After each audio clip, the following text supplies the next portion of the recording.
सुट्टीचा दिवस आहे पण त्यामुळे सारखं काहीतरी बनवत राहायला लागतं. तर आता 4 वाजल्यात, मुलांना भूक लागली आहे, त्यामुळे आता इथं बनवायला घेतलंय भडंग. तर तेल गरम झालंय, त्यामध्ये कच्चे शेंगदाणे घातलेत अर्धी वाटी, ते छान इथं फ्राय करून घेतल्यात. त्यानंतर लसणाच्या पाकळ्या ज्या थोड्या दुखवून घेतल्यात त्या घातल्यात, मिरचीमधून कट मारून कढीपत्ता घातलेला आहे. हे सगळं छान खमंग भाजून घेतल्यानंतर यामध्ये आता हिंग घातलाय, चवीनुसार मीठ घातलेलं आहे, हळद, लाल तिखट, लाल मिरची पावडर घातलेली आहे आणि हे सगळं छान मिक्स करायचं. आणि आता ह्याच्यावरती चिरमुरे घालणार आहे, थोडा फरसाण घालणार आहे आणि गरमागरम इथं आपलं भडंग जे आहे ते खाण्यासाठी तयार आहे. थोडासा कांदा टोमॅटो चिरून याची सुकी भेळ देखील खूप भारी लागते.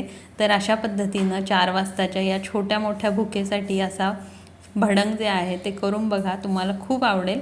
आणि अगदी सोप्या पद्धतीनं बनवलेलं हे भडंग आहे.